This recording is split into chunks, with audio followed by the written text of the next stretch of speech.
करीब 12 साल बाद पीएम मोदी नागपुर संघ के दफ्तर पहुंचे। इस दौरान उन्होंने कई कार्यक्रमों में हिस्सा लिया और संघ प्रमुख के साथ मंच साझा किया। पीएम मोदी ने कहा कि संघ एक वटवृक्ष की तरह है। उन्होंने कहा कि एक स्वयंसेवक का जीवन परोपकार और सेवा के लिए ही है। जब सेवा संस्कार बन जाती है तो साधना बन जाती है। पीएम मोदी का नागपुर दौरा ऐसे वक्त में हुआ जब देश में भाषा विवाद, जाति जनगणना और परिसीमन जैसे कई मुद्दों पर बहस छिड़ी हुई है। कर्नाटक में आरक्षण विवाद गर्म है। दूसरी तरफ सनातन धर्म और हिंदू राष्ट्र को लेकर भी बहस हो रही है।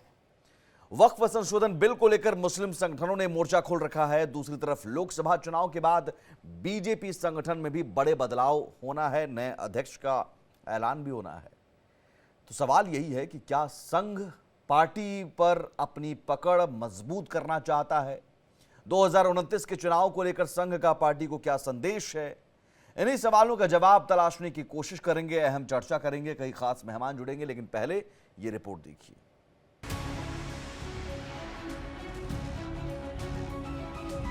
चैत्र नवरात्रि और नववर्ष विक्रमी संवत की शुरुआत के मौके पर पीएम मोदी नागपुर पहुंचे।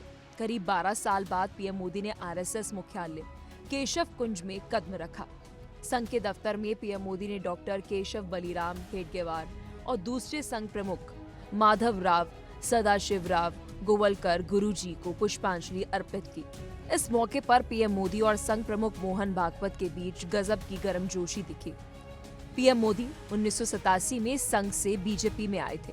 ऐसे में वो लंबे समय बाद संघ मुख्यालय नए अवतार में दिखे। हिंदू नववर्ष की शुरुआत पर पीएम मोदी के दौरे को संघ प्रमुख मोहन भागवत ने शुभ योग बताया। आज योग है, डॉक्टर साहब का जन्मदिन, वर्ष प्रतिपदा का सुमुहूर्त। डॉक्टर साहब जन्मे वो रविवार ही था। उनके बाद जिन्होंने संघ की बागडोर संभाली, पूजनीय श्री गुरु जी, उनके नाम का प्रकल्प और प्रधानमंत्री जी का यहां पर उपस्थित होना, ये सारे शुभयोग यहां पर एकत्रित है। और ये सारे शुभयोग एकत्रित होते हैं तो उसके लिए तपस्या करनी पड़ती है। संघ प्रमुख ने कहा कि जब सारे शुभ योग एक साथ होते हैं तो उसके लिए तपस्या करनी पड़ती है। संघ प्रमुख के इस बयान को बड़े संदेश के तौर पर देखा जा रहा है। पीएम मोदी की नागपुर यात्रा लंबे समय से चर्चा में थी, क्योंकि वो आखिरी बार जुलाई 2013 में संघ मुख्यालय गए थे। तब वो गुजरात के मुख्यमंत्री थे। इतने अरसे बाद पीएम मोदी का नागपुर जाना, भागवत का उनकी यात्रा को शुभ योग कहना कई मायनों में अहम है। राष्ट्रीय स्वयंसेवक संघ भारत की अमर संस्कृति का आधुनिक अक्षय वट है। ये अक्षय वट आज भारतीय संस्कृति को, हमारे राष्ट्र की चेतना को निरंतर ऊर्जावान बना रहा है। हमारा राष्ट्रीय स्वयंसेवक संघ भी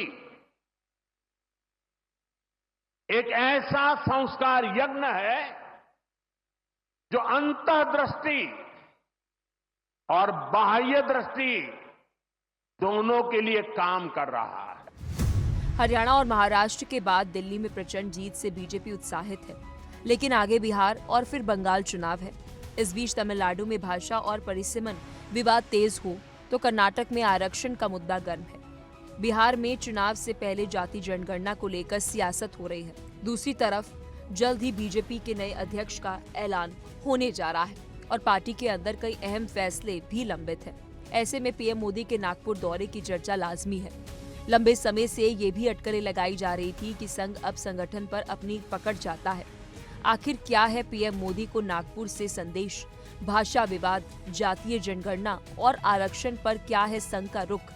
ब्यूरो रिपोर्ट, इंडिया डेली।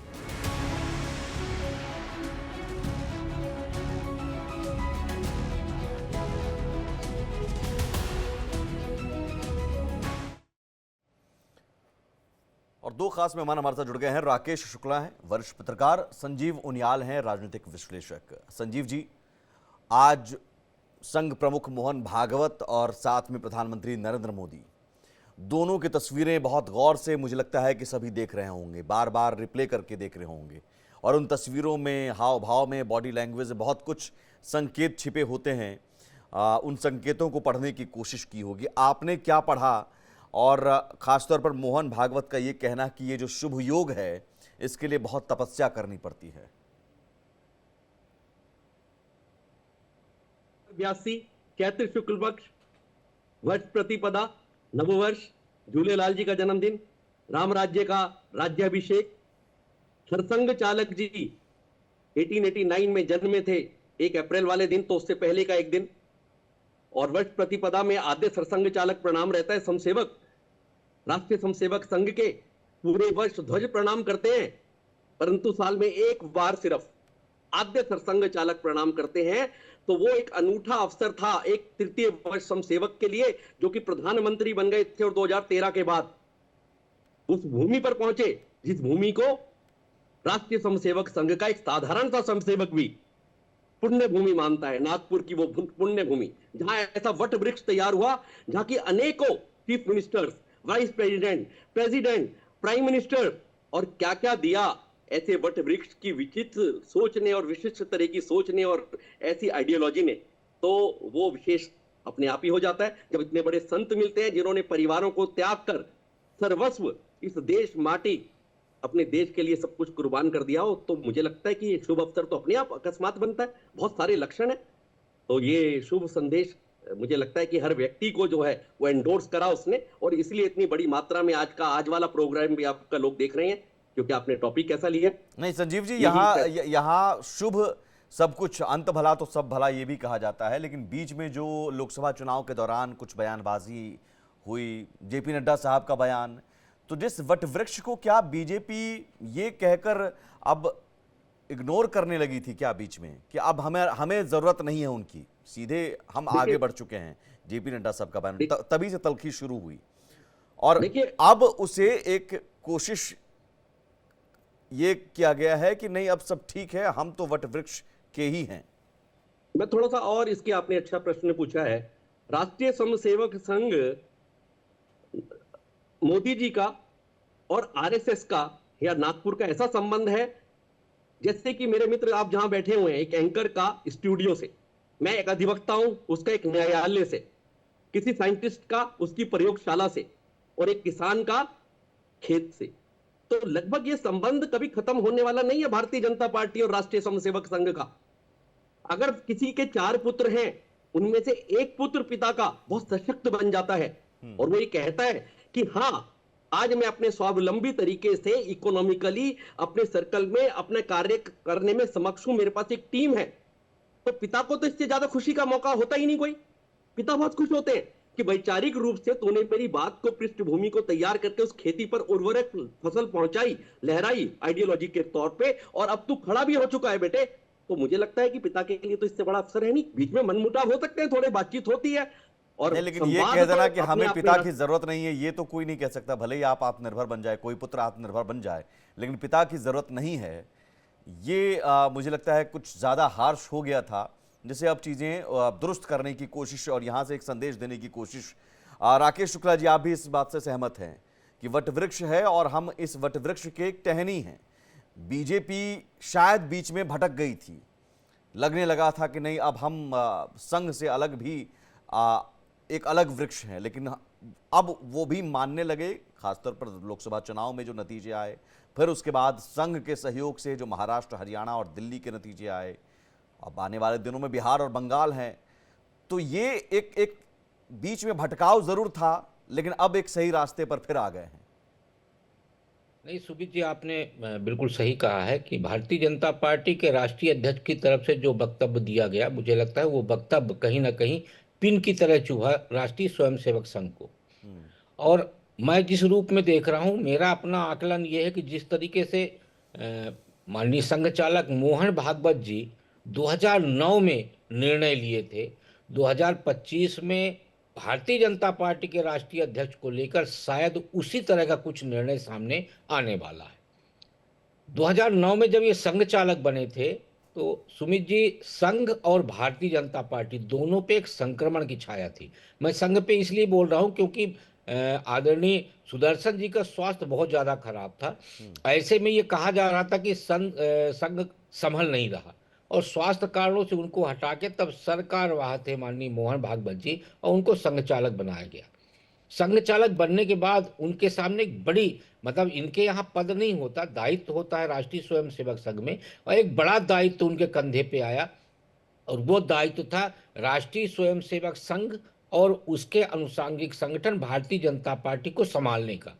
तब मोहन भागवत जी ने भारतीय जनता पार्टी को सही तरीके से रखने के लिए, यानी सही मार्गदर्शन के लिए मिल के भारतीय जनता पार्टी के वरिष्ठ नेताओं के साथ मंत्रणा करके और नितिन गडकरी जी को राष्ट्रीय अध्यक्ष के रूप में भेजा था, क्योंकि तब दिल्ली के नेताओं को वो स्वीकार नहीं कर पा रहे थे राष्ट्रीय अध्यक्ष के रूप में। और मुझे लगता है इस बार भी कुछ इसी तरह का फैसला होने वाला।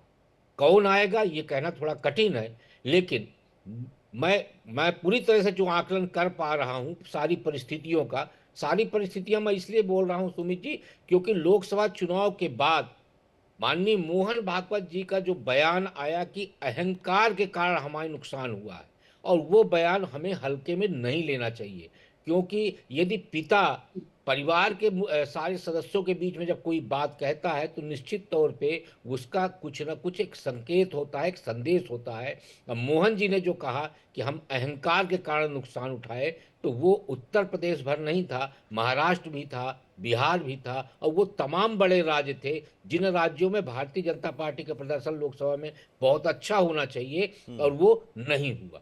तो इसलिए ये कहना कि इस बार सब स्मूथ हो गया है, स्मूथ किया जा रहा है, जिससे कि सर्वसम्मत से भारतीय जनता पार्टी को एक ऐसा अध्यक्ष मिले सुमित जी जो संघ और भाजपा, कार्यकर्ता और मतदाता, इनके बीच में बेहतर समन्वय बिठा सके। तो जी आप ये मानकर चल रहे हैं कि संघ एक बार फिर से बीजेपी पर अपनी पकड़ मजबूत कर चुका है? नहीं सुमित जी, ये हमारा आकलन जो है थोड़ा सा मुझे लगता है कि अति संयुक्ति है।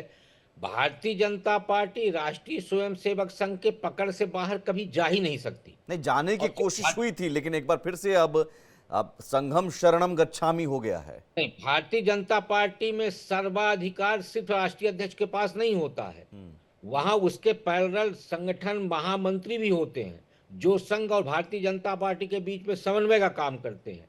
तो इसलिए सारा अधिकार उन्हीं के पास नहीं कहा जा सकता कि राष्ट्रीय अध्यक्ष होते हैं, ऐसा नहीं, हर पार्टी का राष्ट्रीय अध्यक्ष प्रमुख होता है। लेकिन मैं जितना भारतीय जनता पार्टी और राष्ट्रीय स्वयंसेवक संघ को कवर किया हूं, तो उस हिसाब से मैं कह सकता हूं कि यदि बोल्ड अध्यक्ष है तो वो निर्णय लेता है और अच्छे तरीके से लेता है। लेकिन मुझे ये कहने में कतई संकोच नहीं होता है कि जगत प्रकाश नड्डा जी राष्ट्रीय अध्यक्ष के रूप में कोई बहुत बड़ा चमत्कारी साबित नहीं हुए हैं। तो इसलिए उनके उस कथन के पीछे कौन लोग थे या उनकी स्वयं प्रेरणा थी, ये बड़ा क्या ये संभव है कि जेपी नड्डा इतना बड़ा बयान वो खुद दे सकते हैं, या किसी ने दिलवाया है? आपके कहने से पहले ही मैंने ये कहा कि उसके पीछे कौन लोग थे या वो स्वप्रेरित उनका बयान था, ये थोड़ा सा संदेहास्पद है। और मुझे लगता है राष्ट्रीय स्वयंसेवक संघ इसीलिए एक बार फिर से भारतीय जनता पार्टी को, क्योंकि उनका लक्ष्य सिर्फ 24 से 29 नहीं है बल्कि 29 से 34 का है, तो इसलिए भारतीय जनता पार्टी को भटकाव के रास्ते में जाने से रोकने के लिए राष्ट्रीय स्वयंसेवक संघ थोड़ा सा फिर से व्यवस्था करने की तरफ बढ़ सकता है। संजीव उनियाल जी, तो क्या इसका असर आने वाले दिनों में बीजेपी की नीतियों पर भी पड़ेगा? क्योंकि हमने अगर अध्ययन करें दोनों संघ के बयानों को, अगर आप देखें, चाहे वो प्रचार प्रमुख हों या फिर संघ चालक हों मोहन भागवत जी का, मैं ये समझना चाह रहा हूं कि आप बीजेपी एक हार्ड लाइन ले रही है, और बीजेपी में भी अब दो तरह की चीज़ें दिख रही हैं। यूपी में हम देख रहे हैं कि साहब छत सड़क पर नमाज नहीं अदा करने देंगे, शिवलिंग या कि कहाँ है वो हम देखेंगे, मस्जिद की खुदाई करेंगे। लेकिन संघ प्रमुख ने कहा कि भाई अब हो गया, जरूरी नहीं कि हम हर जगह शिवलिंग खोजते चलें, खुदाई करते चलें। ये एक बड़ा बयान। हाल ही में औरंगजेब को लेकर भी, औरंगजेब इशू को लेकर भी संघ ने बहुत क्लियर स्टैंड किया कि ये सब मुद्दे जरूरी नहीं हैं। तो मुझे लगता है कि अब वो नीतियां भी क्या बीजेपी अपनाएगी, हार्ड हिंदुत्व को लेकर जो बीजेपी अब तक चल रही थी, और क्या उसका असर हम देख रहे हैं कि सौगातें मोदी जो इन दिनों बांटा गया। सुमित, ऐसा है, मुझे ऐसा लगता है, जब भी कोई संगठनात्मक पार्टी होती है, संगठनात्मक आइडियोलॉजी होती है, जो कि नीचे से शुरू होती है, मुख्य शिक्षक कार्यवाह, मंडल कार्यवाह, जिला कार्यवाह, विभाग कार्यवाह, फिर नगर कार्यवाह, और उसके बाद जो क्षेत्रीय कार्यवाह, इस तरह की जो पार्टी, इस तरह की जो कैडर बेस्ड चीजें होती हैं, ऐसी भारतीय जनता पार्टी में आपने देखा होगा बूथ लेवल से कार्यकर्ता शुरू होता है, फिर ऊपर तक जाता है। तो ये एक बिरला कॉम्बिनेशन राष्ट्रीय स्वयंसेवक संघ का, और वो अपने सारे संगठनों में, 52 अनुसांगिक संगठनों में भी, अधिवक्ता परिषद में मैंने काफी समय काम किया, वहां पर भी आपको नजर आएगा एक डिस्ट्रिक्ट कोर्ट, फिर उसके बाद हाई कोर्ट की यूनिट, फिर सुप्रीम कोर्ट की यूनिट। तो मेरा कहने का तात्पर्य है कि जब भी संगठनात्मक कोई पार्टी, आइडियोलॉजी या ऑर्गेनाइजेशंस काम करती है ना, तो उनकी एनालिसिस और एनालिटिकल जो पंडित होते हैं, उनकी एनालिसिस क्योंकि अब तक डिफरेंट रही होती है। परिवार देखे लगातार उन्होंने, आप देखिए स्वतंत्रता के बाद लगातार परिवारों की राजनीति चलती रही, एक ही परिवार जो है वर्चस्व बनाए रखा। यूपी में भी ऐसा ही रहा, और बिहार में भी ऐसा ही रहा, और बड़े बड़े क्षेत्रों में, बड़े बड़े राज्यों में टीएन तक ऐसा ही रहा।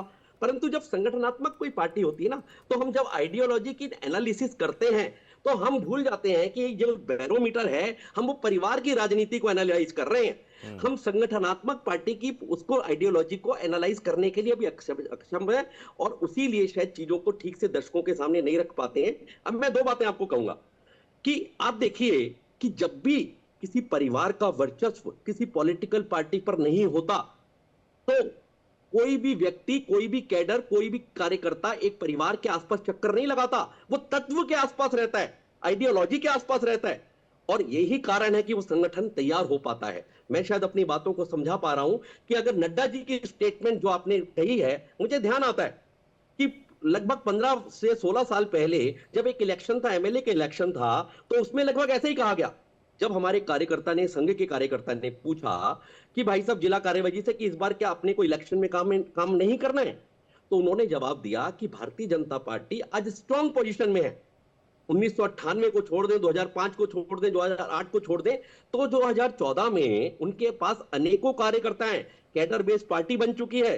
तो अगर राष्ट्रीय स्वयंसेवक संघ के कुछ घटक, कुछ कार्यकर्ता उनके साथ नहीं भी लगेंगे, तो वो स्वावलंबी हैं, वो अपना काम कर पाएंगे।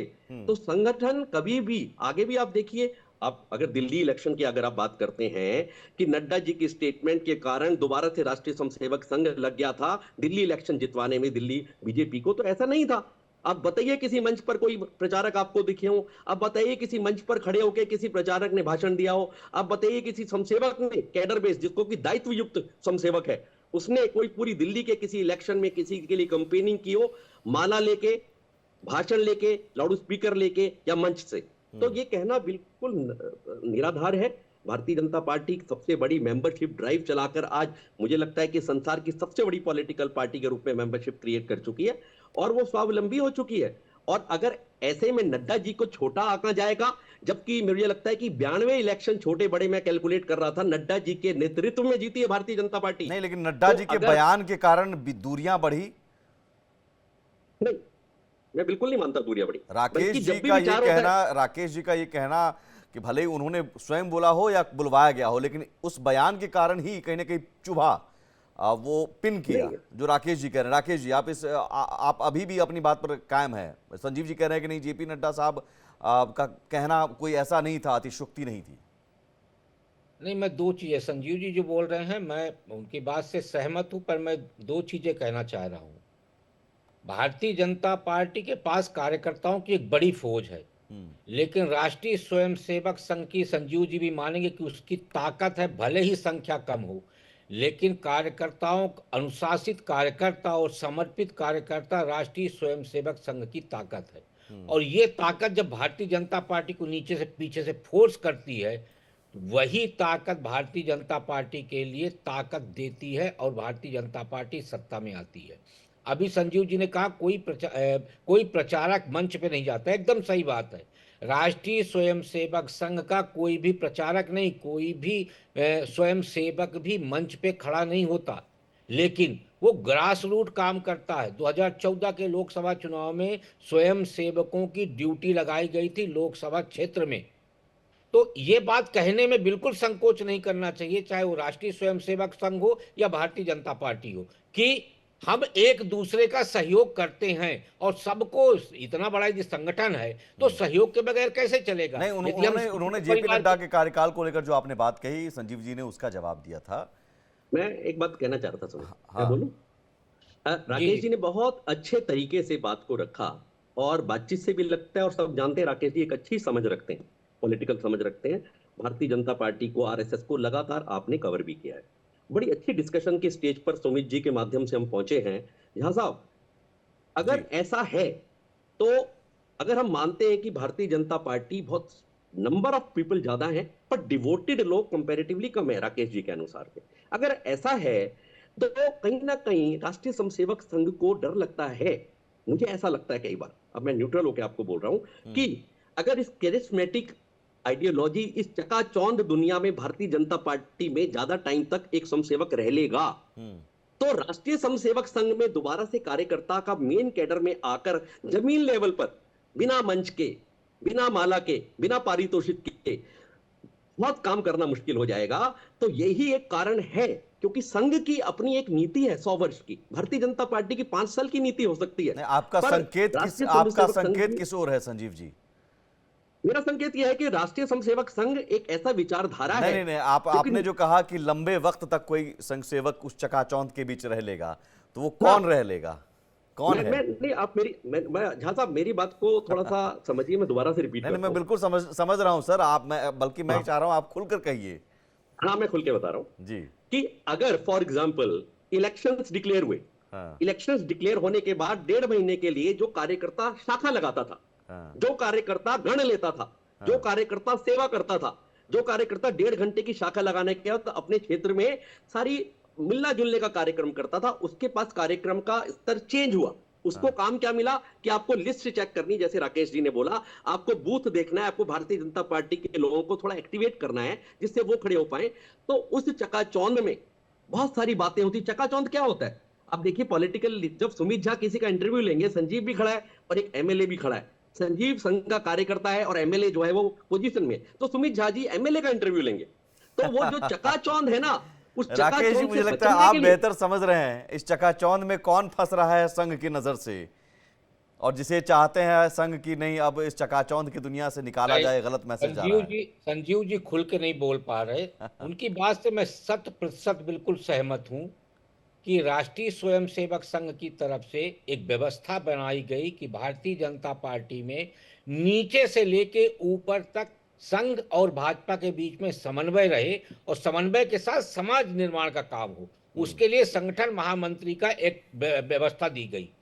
मैं पूरे मतलब कहना चाहिए पूरी तरह से ये कहने को तैयार हूं कि संजीव जी जो बोल रहे, संगठन महामंत्री के तौर पे जिन जिन स्वयंसेवकों को भेजा गया वो चकाचौंध में फंस गए और इसके चलते संघ को कई स्वयंसेवकों को या तो वापस बुलाना पड़ा या ड्रॉप करना पड़ा कि ना वो भाजपा में रहे ना वो संघ में रहे। उन्होंने कह दिया कि भाजपा वाले चाहे तो रख ले, हमें अब अपने यहाँ वापस नहीं लेना है।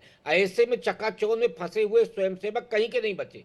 तो संजीव जी जो बोल रहे हैं एकदम सही है, लेकिन संघ का जो स्वयंसेवक चुनाव के दौरान काम करता है उसकी एक पद्धति है, और पद्धति ये है कि मान लीजिए सहसर कार्यवाह हो गए, क्षेत्र संघ चालक हो गए, क्षेत्र प्रचारक हो गए, कार्यवाह हो गए, ये उन स्वयं सेवकों को कहते हैं कि आपकी ये ड्यूटी है। मैंने पहले ही कहा है कि कार्यकर्ता का अनुशासन और समर्पण, ये दोनों चीजें संघ की बहुत बड़ी मजबूती हैं। और जब उस कार्यकर्ता को वहां पे लगाया जाता है तो टाइम बाउंड काम करके अपने फिर वापस अपने पूर्व प्रकल्प में चला जाता है, इसलिए वो चकाचौंध में नहीं फंसता। चकाचौंध में फंसता है जिसको संगठन महामंत्री बना के भेजा गया, और संजीव जी भी जानते हैं ऐसे कई संगठन महामंत्री हैं जिसको संघ ने ड्रॉप किया है। तो या फिर चकाचौंध में आप सिर्फ संगठन महामंत्री क्यों, पार्टी के साथ साथ अगर कोई सरकार में भी है वो भी चकाचौंध में फंस सकता है।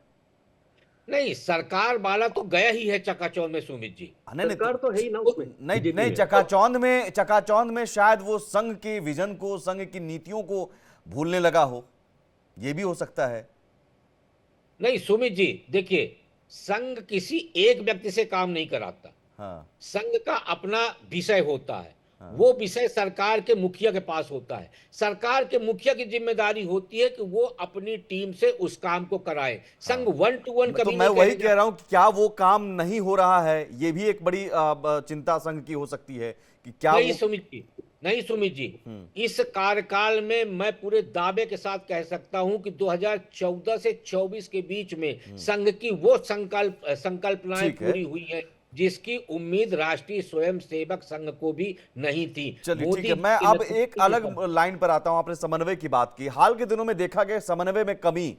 अब भाई बीजेपी अगर कोई एजेंडा लेकर आगे बढ़ती है, उसी वक्त आरएसएस के किसी बड़े कोई प्रमुख हों, प्रचार प्रमुख हों या फिर महासचिव हों, कार्यवाहक हों, उनकी तरफ से अगर वो बयान ऐसा आता है जो उस एजेंडे को की जो धार है उसे कुंद कर देता है, मसलन औरंगजेब मसले को लेकर लीजिए। अब औरंगजेब मसले को लेकर देवेंद्र फडणवीस कहते हैं कि नहीं, अब योगी जी कहते हैं, तमाम विश्व हिंदू परिषद, उनके आनुषंगिक संगठन बजरंग दल, तमाम विरोध प्रदर्शन होता है। लेकिन यहाँ प्रतिनिधि महासभा में प्रचार प्रमुख जो हैं सुनील आंबेडकर प्रवक्ता, उन्होंने कह दिया कि ये अप्रासंगिक है, ये इस तरह के कब्र और औरंगजेब की प्रासंगिकता को लेकर जो उन्होंने बयान दिया था। लेकिन आरएसएस में ही फिर आ जाता है यहाँ दत्तात्रेय होसबोले का बयान, महासचिव जो हैं वो कहते हैं नहीं, इस तरह की मानसिकता देश के लिए खतरा है। तो क्या आरएसएस में भी कंफ्यूजन है और आरएसएस भी इन मुद्दों को लेकर तय नहीं कर पा रहा है कि क्या करना चाहिए, या फिर बीजेपी को आप करने दीजिए? किसने बोला? संजीव जी। मेरे से है। जी संजीव, नहीं संजीव, दोनों से, संजीव जी पहले, क्या इस समन्वय में जी। कमी नीतियों को लेकर दिख रही है? सुमित, समन्वय में कमी तो राष्ट्रीय स्वयंसेवक संघ और भारतीय जनता पार्टी में कभी नहीं हो सकती। जैसे एक पिता और पुत्र के बीच में समन्वय लगता है कई बार खराब होता है, माँ और बेटी के बीच में होता है, ऐसी सैनिक और सपूत के बीच में, जमीन के साथ, भारतवर्ष की जमीन के साथ सपूत जैसे जुड़ा रहता है, लगभग ऐसा संबंध होता है। उसमें कई बार सामने वाले को ऐसा महसूस हो सकता है, पर आप ये मान के चलिएगा ठीक है। कि कभी भी समन्वय का कोऑर्डिनेशन की कमी भारतीय जनता पार्टी में नहीं, और इस बीजेपी तरह में के, नहीं हो सकती। चूंकि वक्त बीजेपी कम है और सर, आरएसएस राकेश जी का भी रिएक्शन है, तो इस तरह के बयान से एक असमंजस की स्थिति तो नजर आती है, कंफ्यूजन की स्थिति नजर आती है। राकेश जी। नहीं, बिल्कुल नहीं आती। सुमित जी, क्या होता है, हम चश्मा लगा के सभी मुद्दों को एक तरह देखते हैं। हमें मुद्दों को बांट के देखना चाहिए। राष्ट्रीय स्वयंसेवक संघ सामाजिक मुद्दे को लेके आता है, भारतीय जनता पार्टी राजनीतिक मुद्दे को लेके। संघ ने यह स्पष्ट किया कि इस राजनीतिक मुद्दे से हमें कोई लेना देना नहीं है, हमें समाज निर्माण, समाज कार्य करना है। ये राजनीतिक मुद्दे को देखे तो योगी जी भी उठा रहे और देवेंद्र जी भी उठा रहे, और भारतीय जनता पार्टी औरंगजेब और बाबर के मुद्दे को लेके पूरी तरह से आगे बढ़ रही। तो राजनीतिक मुद्दे पे संघ का कोई हस्तक्षेप नहीं होता। जो राजनीतिक हित में आपके लिए हो वो मुद्दा लेके आप चलिए, लेकिन जहां पे सामाजिक मुद्दा होगा वहां पे राष्ट्रीय स्वयंसेवक संघ और भारतीय जनता पार्टी एक मंच पे आपको दिखाई देगी। चलिए, कम से कम इतना तो है कि सामाजिक मुद्दा फिर आपको तय करना होगा। अब शिवलिंग की तलाश के लिए खुदाई आप करते रहें, आप बीजेपी और तमाम कार्यकर्ता नेता बयान देते रहे, लेकिन उसी बीच आरएसएस की तरफ से अगर बयान आ जाए, मोहन भागवत कहते हैं नहीं, जरूरत नहीं है इसकी, तो एक कन्फ्यूजन की स्थिति तो उस समय बन जाती है उनका, बीजेपी कार्यकर्ताओं में भी और मुझे लगता है स्वयंसेवकों में भी। लेकिन नागपुर से जो संदेश गया, मुझे लगता है कि आने वाले दिनों में दोनों संघ और बीजेपी के बीच की जो नज़दीकी है वो चुनाव में इसका असर दिखेगा। बहुत शुक्रिया आप दोनों मेहमानों का, राकेश जी और संजीव जी, इस चर्चा में हमारे साथ जुड़ने की।